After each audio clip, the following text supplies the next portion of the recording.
Olá, boa noite, meus irmãos, meus amigos. Que a graça e a paz do nosso Senhor Jesus Cristo esteja sobre a vida de cada um de vocês.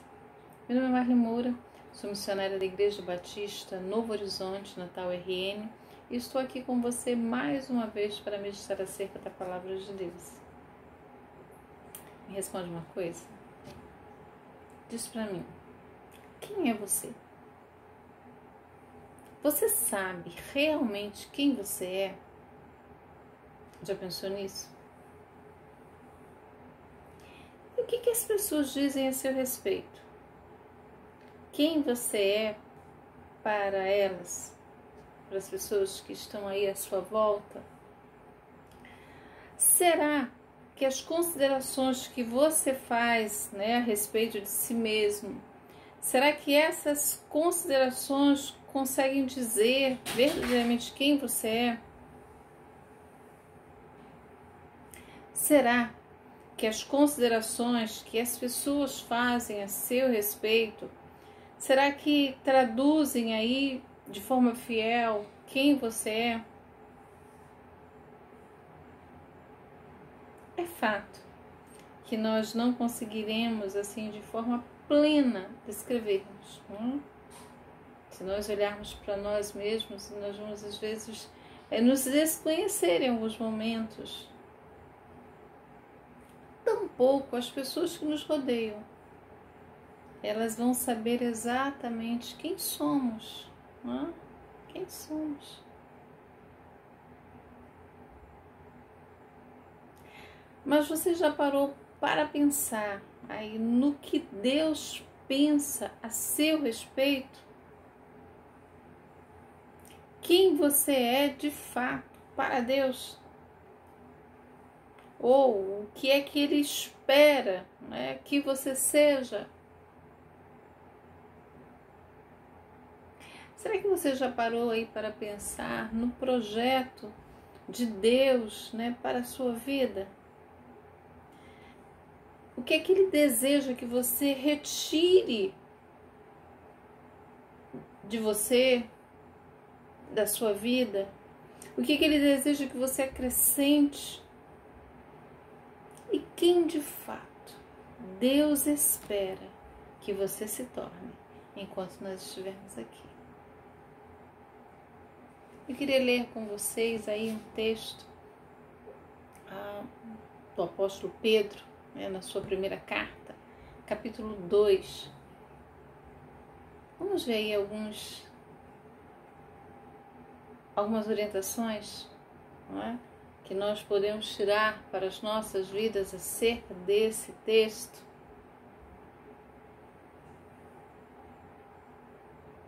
Eu vou ler na versão Almeida Revista e Atualizada. Nos diz assim: despojando-vos, portanto, de toda maldade e dolo, de hipocrisias, invejas e de toda sorte de maledicências, desejai ardentemente, como crianças recém-nascidas, o genuíno leite espiritual, para que por ele vos seja dado crescimento para a salvação. Se é que já tendes a experiência de que o Senhor é bondoso, chegando-vos para ele a pedra que vive, rejeitada assim pelos homens, mas para com Deus eleita e preciosa. E também vós mesmos, como pedras que vivem, sois edificados casa espiritual, para ser de sacerdócio santo, a fim de oferecer de sacrifícios espirituais agradáveis a Deus, por intermédio de Jesus Cristo. Pois isso está na Escritura: eis que ponho em Sião uma pedra angular, eleita e preciosa, e quem nela crê não será de modo algum envergonhado.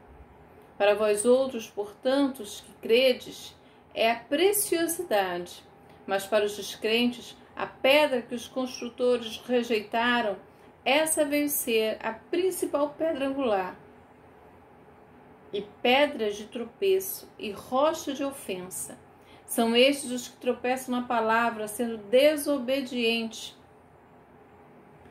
para o que também foram postos. Vós, porém, sois raça eleita, sacerdócio real, nação santa, povo de propriedade exclusiva de Deus, a fim de proclamardes as virtudes daquele que vos chamou das trevas para a sua maravilhosa luz. Vós sim, que antes não erais povo, mas agora sois povo de Deus, que não tinhas alcançado misericórdia, mas agora alcançastes misericórdia. O verso 9. Mas vós sois raça eleita, sacerdócio real, nação santa, povo de propriedade exclusiva de Deus. Amém. Palavra gloriosa. Se nós pensarmos aí na carta, né? Pedro ele escreve, né, 2 cartas, 2 epístolas. Tá? Ele vai dirigir aí essa primeira carta, né, aos cristãos, né, de várias comunidades, né, de províncias romanas ali na Ásia Menor. Essas comunidades elas estavam passando por dificuldades. Elas sofriam difamação, elas sofriam a hostilidade, elas sofriam aí a perseguição, né? Havia aí a perspectiva aí de uma perseguição de grande escala. Aí por que ele escreve aqueles irmãos, né? Qual o objetivo dele? Ele queria fortalecer esses irmãos, não é? Ele queria trazer consolo, ele queria exortar os seus leitores, a fim de que eles permanecessem firmes no Senhor. Para que, apesar aí dessas dificuldades que eles estavam vivendo, eles permanecessem firmes na fé, mesmo aí diante desse mundo hostil. E aí ele vai tratar vários assuntos, né, na carta, né? Ele vai falar aí, ele vai falar aí sobre a salvação, né, em Cristo Jesus. Ele vai falar sobre a santidade. E aí ele começa nesse texto aí que nós lemos, ele começa aí a falar sobre a santidade do povo de Deus. Ele vai dizer que aqueles que são do Senhor, eles devem desejar o Senhor acima de qualquer coisa. Eles devem aí desejar Deus, manter esse relacionamento com o Senhor acima de qualquer coisa. E aí ele começa falando no capítulo 2, olha, como é que vocês vão viver aí uma vida de santidade? Como é que vocês vão buscar a Deus acima de qualquer coisa?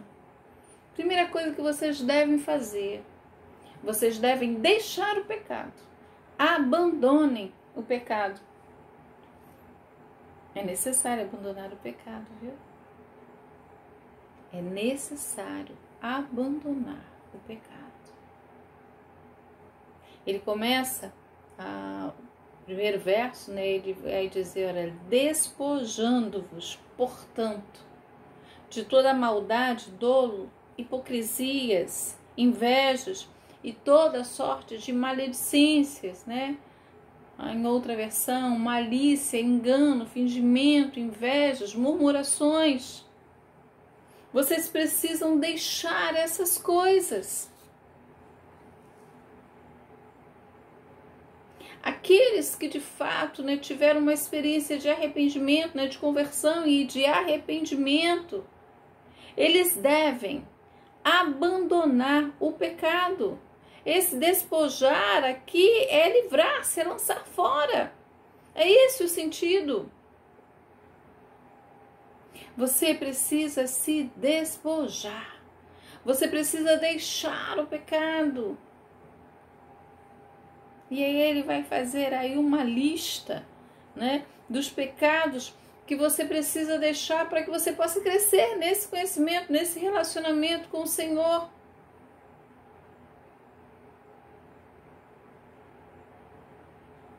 Ele vai dizer: livrem-se da maldade. É uma palavra utilizada aí para todo tipo de malícia.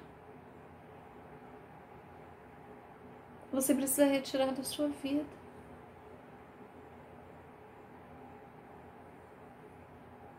Tirem o dolo, né? Esse dolo, né?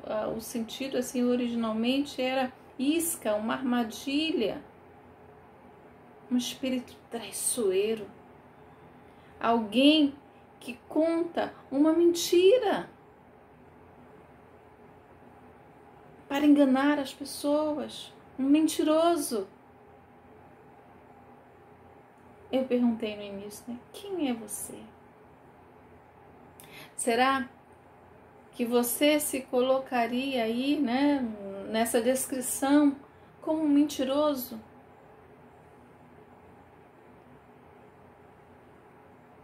O pai da mentira é o diabo.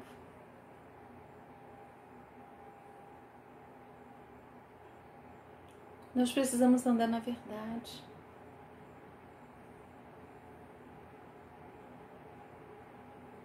Deixem a mentira. Ele vai dizer, olha, lancem fora a hipocrisia. Lancem fora aí viver uma vida dissimulada, de simulações. Alguém que se esconde por trás de uma máscara, não prova, não mostra quem é de fato. Vive aí um comportamento que não é genuíno. Vocês precisam tirar de vocês, jogar fora a máscara.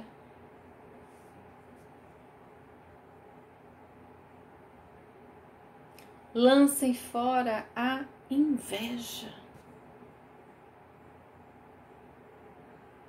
Aquele sentimento assim mesquinho, avarento, que quer ocupar o lugar do outro, que deseja o que o outro tem.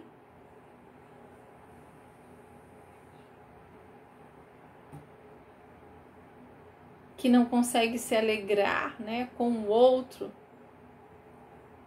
mas sente inveja do que ele tem, do que ele possui, de como ele é, da família que ele tem. A inveja é um sentimento que vai levar à amargura, o ódio, vai gerar inúmeros conflitos. Se isso existe em você, você precisa lançar para longe. Você precisa retirar de você. E ele vai dizer, e toda sorte de maledicências, toda sorte de murmurações. Maledicência aqui, né? O sentido aqui é calúnia. Alguém que vai sair difamando, falando contra o outro, né? Contra o caráter do outro.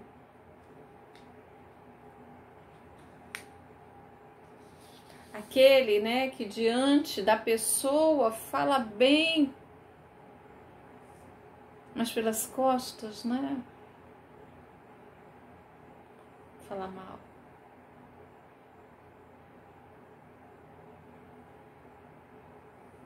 Trata a pessoa muito bem pela frente, né? Quando está presente, mas não faz isso na ausência. Olha, vocês precisam tirar de vocês, lançar para longe todo o pecado.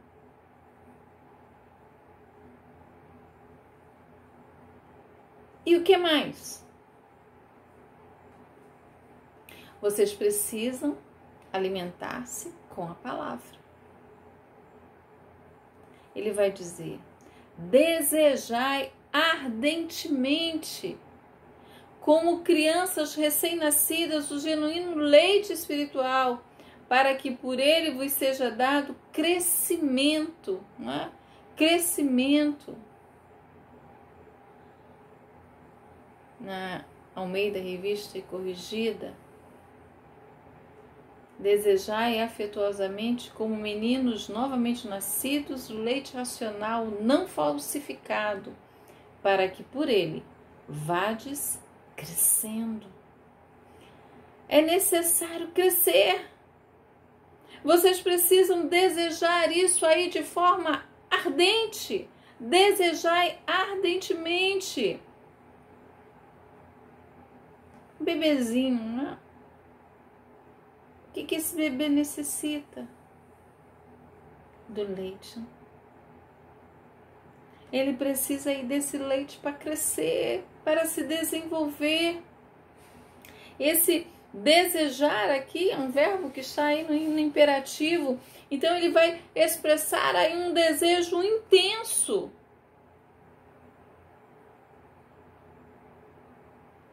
Todo cristão precisa disso. Desejar de forma ardente pelo alimento que vai fazer com que ele cresça. Esse alimento espiritual que produz crescimento, a palavra que produz crescimento.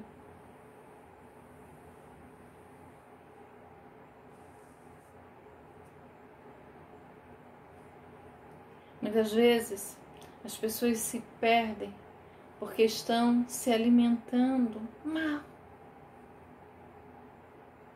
Estão desprezando a comida saudável e se empanturrando aí com as porcarias.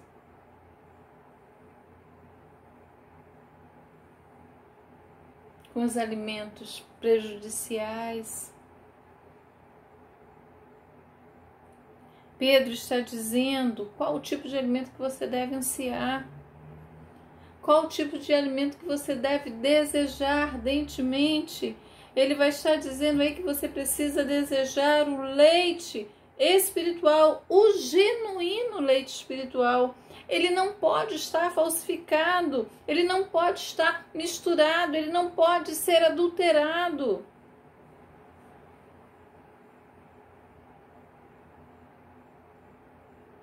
É a palavra. Essa palavra aí que você precisa desejar para que você possa crescer, para que você possa ter uma vida saudável. Olha, façam isso. Se de fato vocês já provaram, né? Se vocês já experimentaram que o Senhor é bom.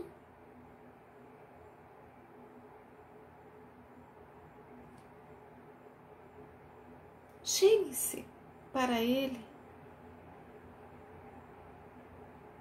que é uma pedra, é uma rocha firme. Como é que se cresce espiritualmente? Nós crescemos espiritualmente se nós desenvolvermos um relacionamento intenso com o nosso Senhor. Esse chegar aí é ir e ver como de perto. Nós devemos ir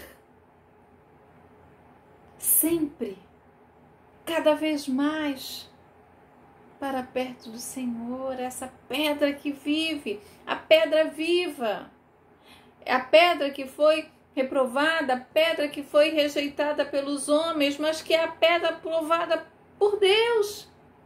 É o único caminho para você chegar até Deus, o Senhor Jesus.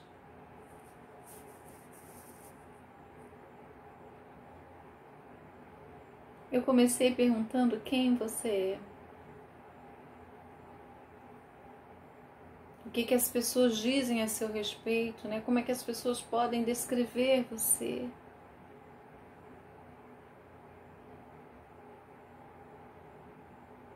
Deixe-me dizer o que a Bíblia fala acerca de você.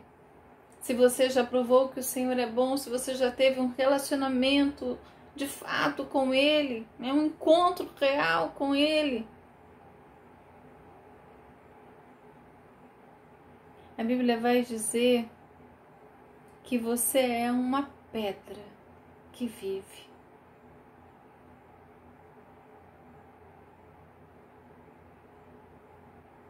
O Senhor é uma pedra viva, né? O texto vai dizer isso, que é uma pedra que vive. Se nós temos um relacionamento com Ele, nós também somos pedras que vivem. Nós estamos unidos com Ele.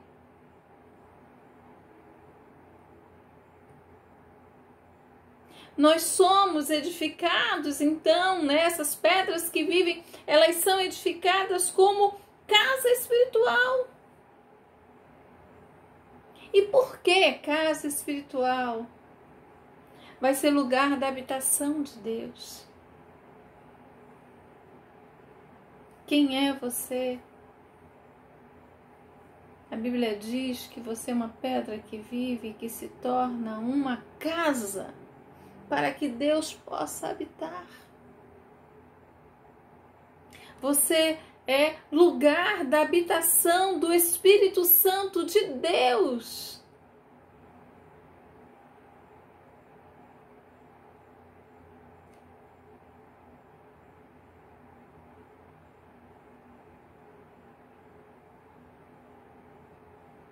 O que mais que a Bíblia diz?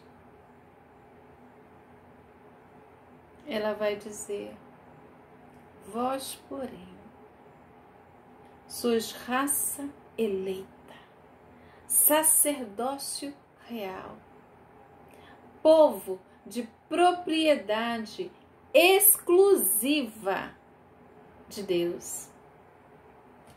É isso que a Bíblia vai dizer a seu respeito, a meu respeito, vai dizer que você é um povo escolhido.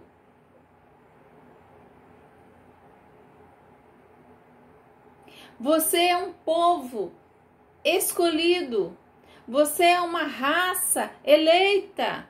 Não é? Vós, porém, essa versão que eu li, ela diz assim: vós, porém, sois raça eleita.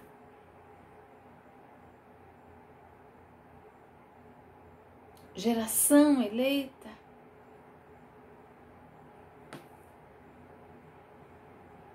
Você foi chamado para ser testemunha de Cristo aqui nesse mundo hostil. O Senhor havia escolhido Israel, não é? Deus chama Israel para ser uma nação exclusiva, com um propósito, especial.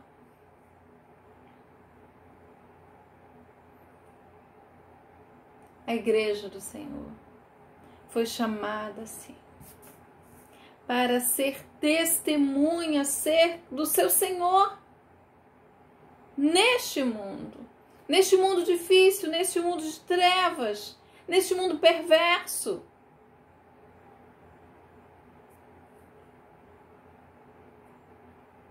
Você é raça eleita, você é geração eleita, você é sacerdócio real.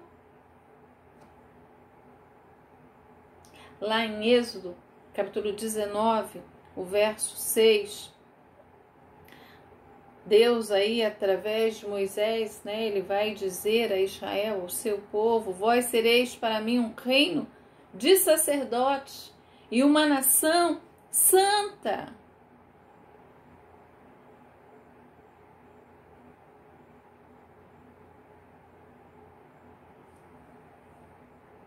Você é um sacerdote de Deus neste mundo. O sacerdote que apresenta as pessoas a Deus. Você é uma nação santa. Ele começa lá, no início da epístola, falando acerca disso, lembrando aos seus leitores que eles não são cidadãos daqui. Eles são peregrinos, eles são estrangeiros, que são espalhados neste mundo, mas eles não pertencem a este mundo. somos cidadãos dos céus, que devemos obedecer, né, ao Senhor.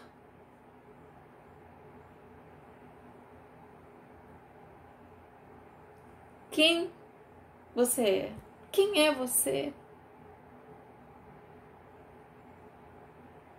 Você é povo de propriedade exclusiva de Deus. Você é povo de propriedade exclusiva de Deus. Você é propriedade porque Deus, né, o significado aqui é comprar, adquirir por um preço. E você sabe o preço. Você sabe quanto custou para Deus comprar você, adquirir você. Nós fomos comprados por alto preço. Aquele preço pago lá na cruz.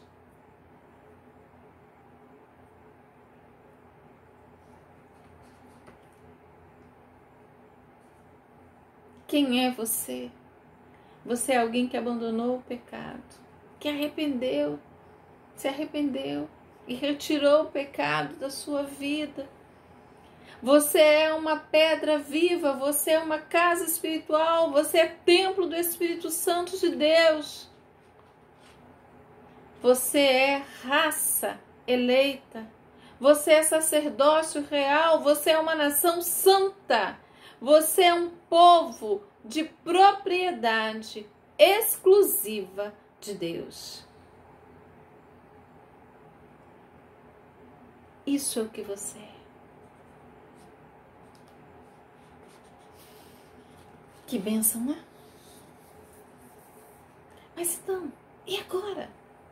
Eu descobri quem eu sou de fato. Foi lembrado, né? De quem você é de fato. O que você vai fazer então?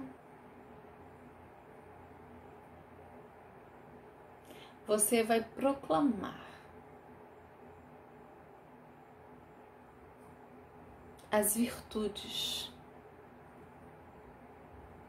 daquele que chamou você das trevas, que tirou você das trevas e trouxe você para a sua maravilhosa luz. Você vai fazer isso, o que você vai fazer? Qual é a sua missão? É proclamar as virtudes daquele que tirou você das trevas e trouxe você para a luz. Você vai publicar, você vai propagar. É isso que Pedro está encorajando os crentes a fazerem. É o privilégio que você tem de dizer ao mundo acerca do seu Senhor, acerca da obra poderosa de Jesus Cristo, trabalho de redenção dele.